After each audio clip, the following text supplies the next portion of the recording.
Captain Sarah Mitchell adjusted her headset as Flight 1847 climbed through the morning clouds above New York City. The Airbus, A320, carried 185 passengers and crew members on what should have been a routine flight to Charlotte. Sarah had been flying commercial aircraft for 15 years, accumulating over 12,000 flight hours.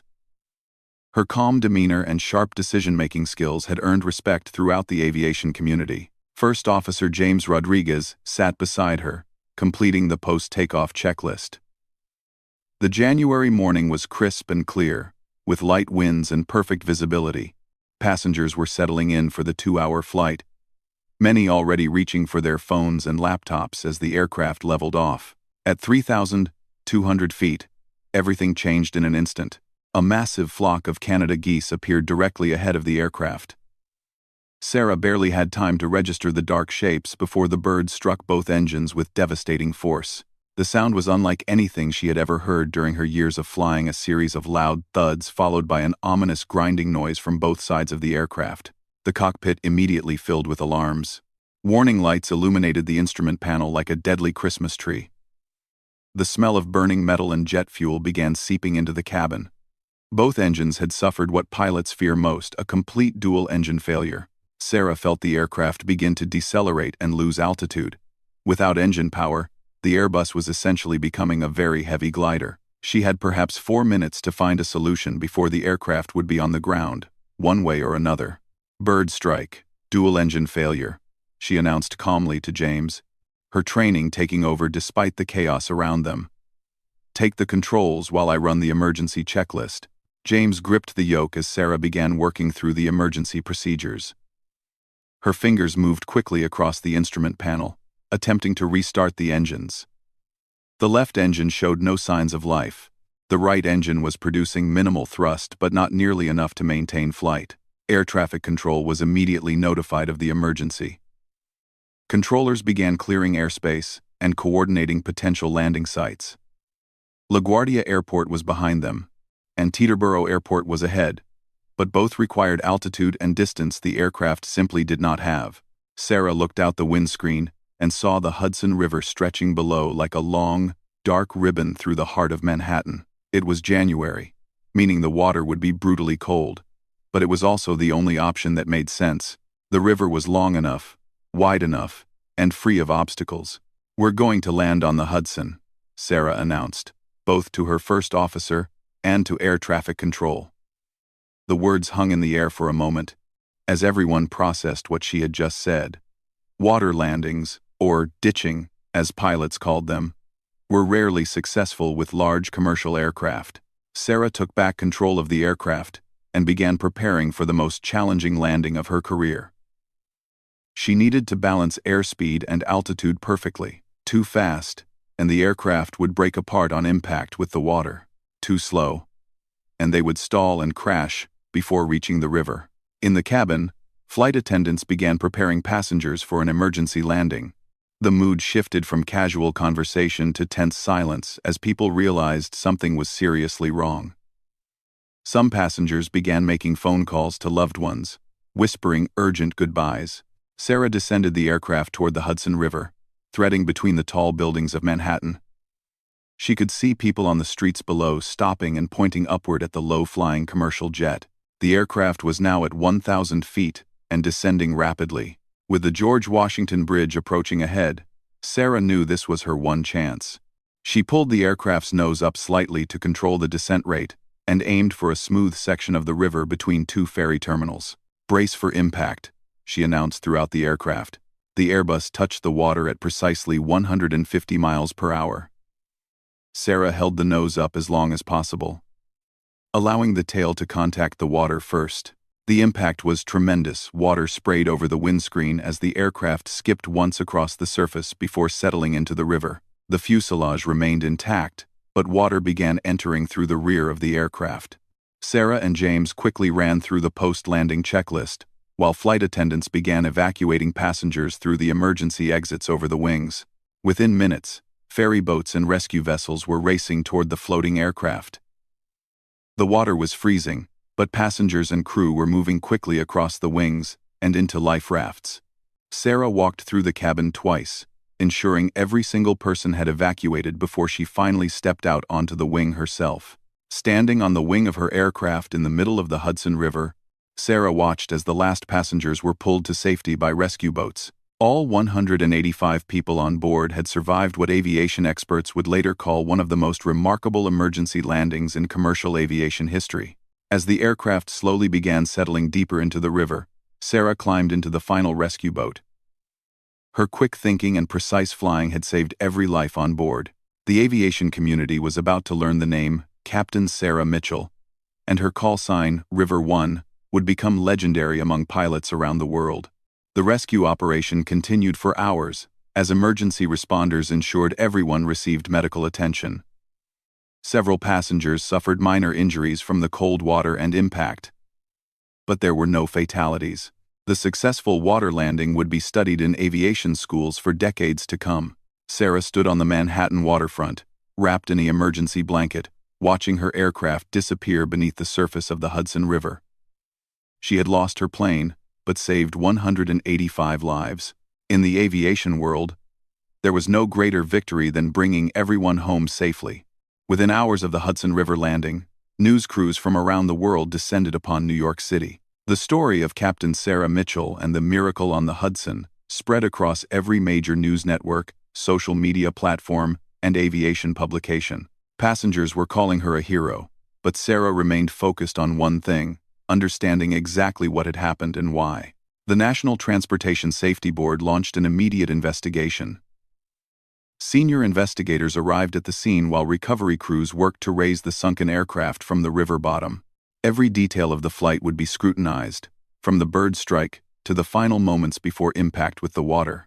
Sarah found herself at the center of intense media attention, something she had never experienced during her quiet career as a commercial pilot. Reporters wanted to know about her background, her training, and the split-second decisions that saved 185 lives.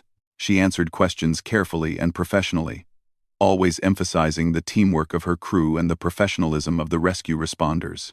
During the investigation, flight data recorders revealed the precise sequence of events. The bird strike had occurred at 3,217 feet, destroying both engines within seconds.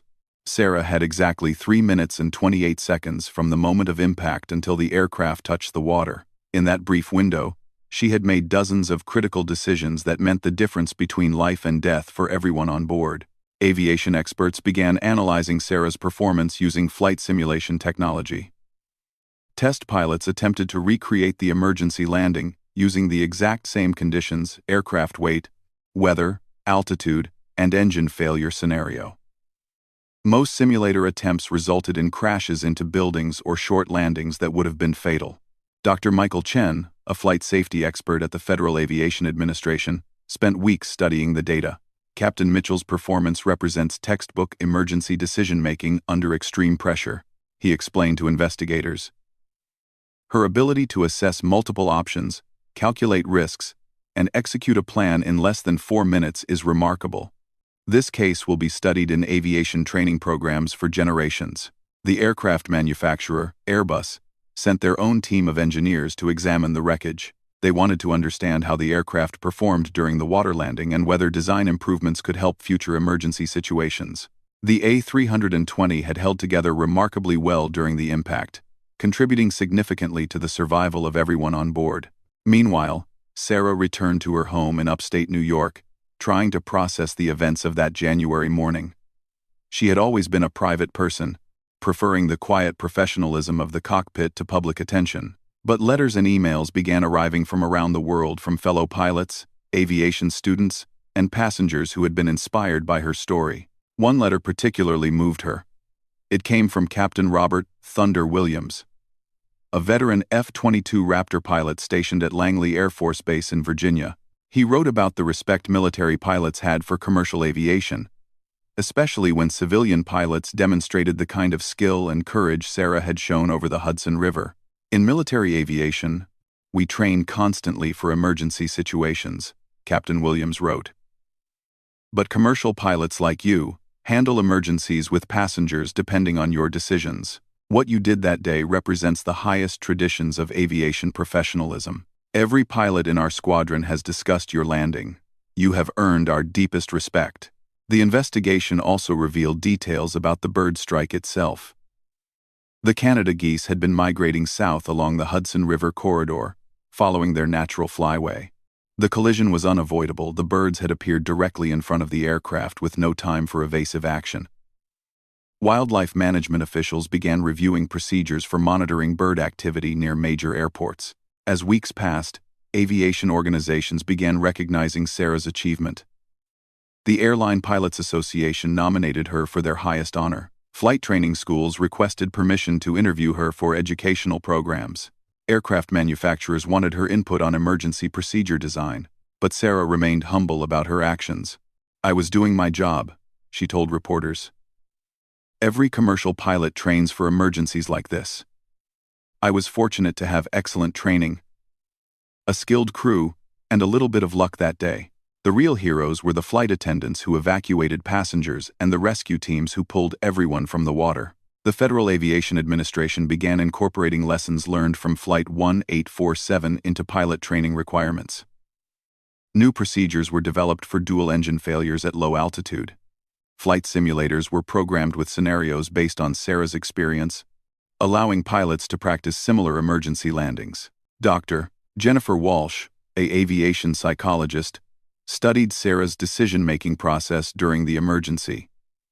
Captain Mitchell demonstrated what we call situational awareness at the highest level, Dr. Walsh explained. She quickly assessed her options, eliminated alternatives that wouldn't work, and committed to a plan that maximized the chances of survival. Her calm communication with air traffic control and her crew helped coordinate the entire emergency response. The aircraft's insurance company initially questioned whether the water landing was necessary, suggesting that returning to LaGuardia Airport might have been possible. However, flight data analysis and simulator testing proved that Sarah had made the only decision that could have saved lives. The aircraft lacked the altitude and airspeed necessary to reach any airport. 6 months after the landing, the recovered aircraft was transported to a secure facility where investigators completed their analysis. The engines showed extensive damage from the bird strike. Metal fragments from the geese had destroyed critical components in both power plants.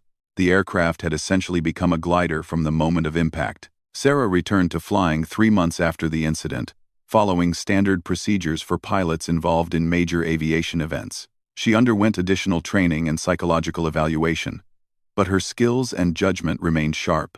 Her airline assigned her to domestic routes initially, allowing her to gradually return to her normal flying schedule. The investigation's final report praised Sarah's performance while recommending improvements in bird strike prevention and emergency training. The document became required reading in aviation programs worldwide. Sarah's emergency landing had not only saved 185 lives but had also contributed to improved safety procedures that would benefit future generations of pilots and passengers. As the first anniversary of the landing approached, aviation museums began requesting artifacts from Flight 1847. Sarah donated her flight cap and logbook to the Smithsonian National Air and Space Museum, where they would be displayed alongside other significant achievements in aviation history. 18 months after the Hudson River landing, Sarah found herself standing on the flight line at Andrews Air Force Base in Maryland. The annual Joint Aviation Symposium brought together pilots from commercial airlines, military services, and aerospace companies to discuss safety improvements and share experiences. Sarah had been invited as a keynote speaker, though she still felt uncomfortable with the attention her emergency landing continued to generate. The morning air was crisp as she walked past rows of military aircraft displayed for the symposium. F-16 Fighting Falcons, F-35 Lightning jets, and massive C-17 transport planes gleamed in the sunlight.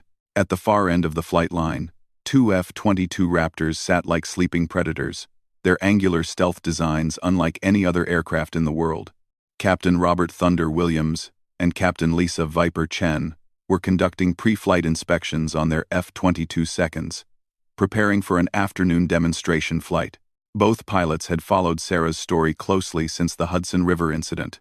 In military aviation circles, her emergency landing had become legendary, a perfect example of pilot skill under pressure.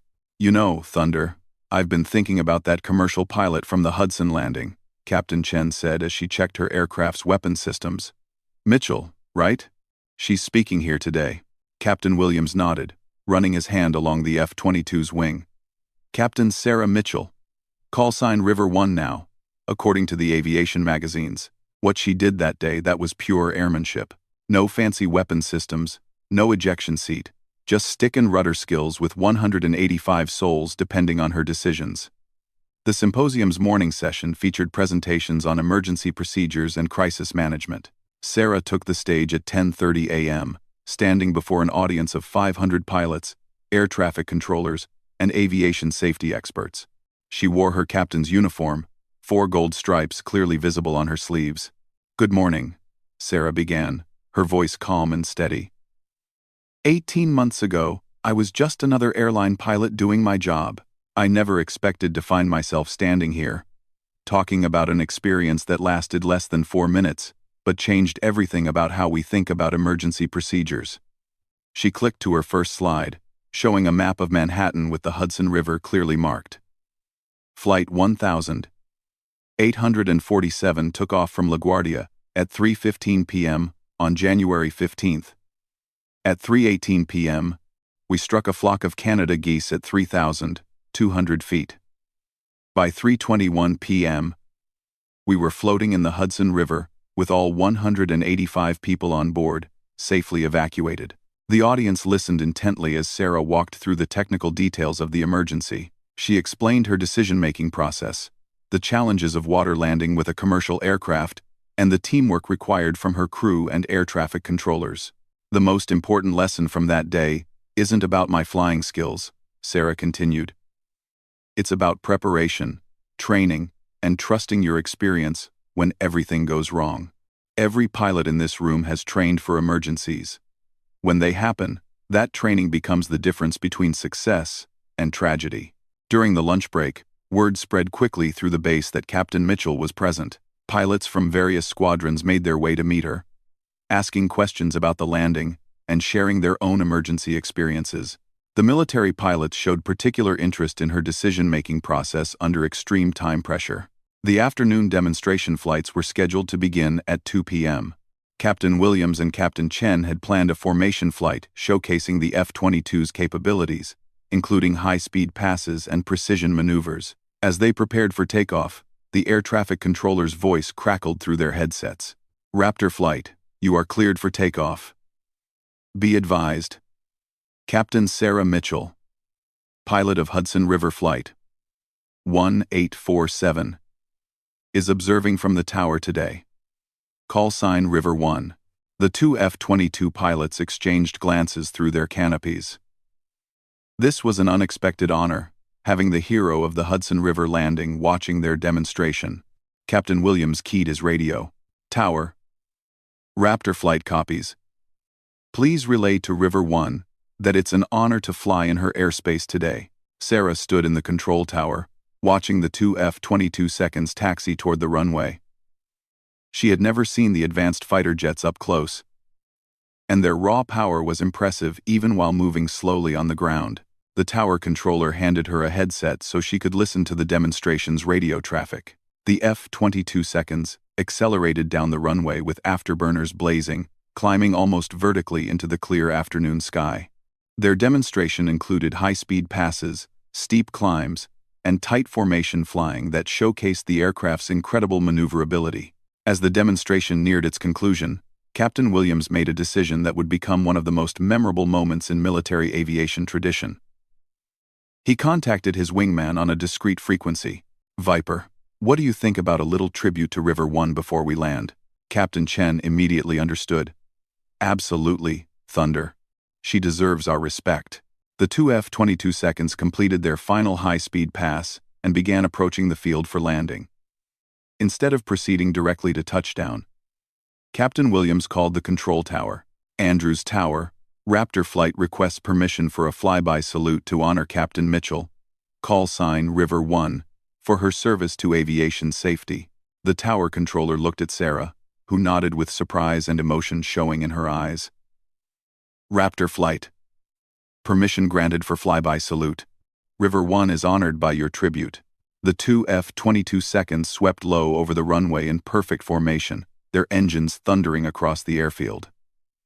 As they passed the control tower, both pilots could see Sarah watching from the windows.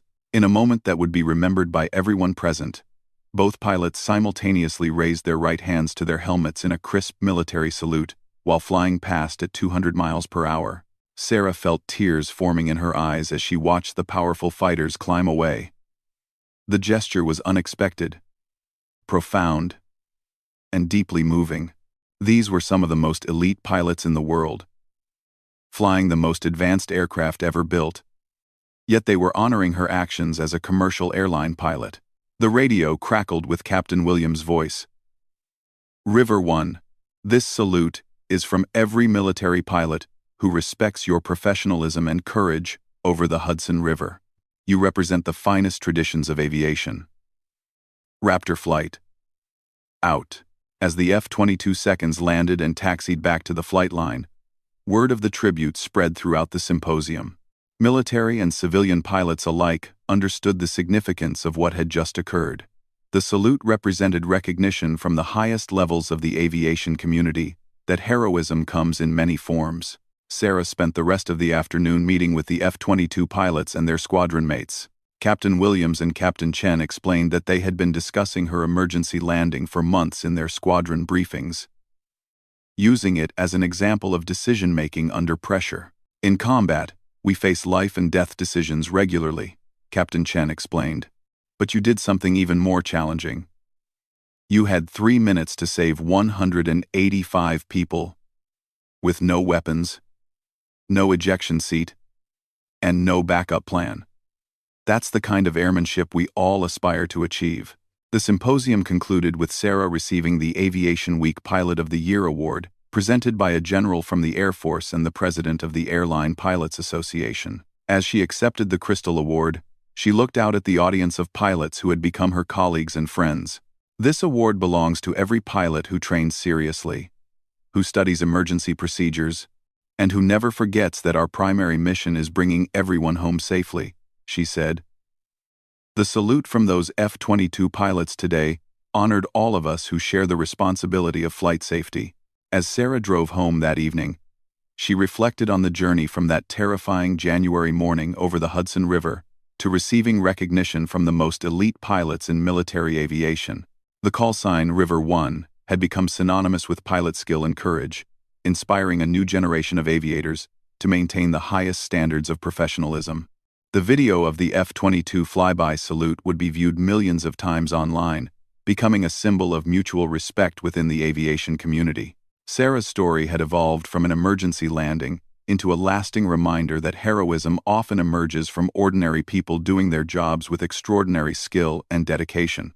Years later, pilot training programs would still use the phrase, "Remember River One," when teaching emergency procedures, ensuring that Captain Sarah Mitchell's legacy would continue inspiring aviators around the world. The salute from 2 F-22 pilots had transformed a moment of individual achievement into a lasting tribute to the entire aviation profession.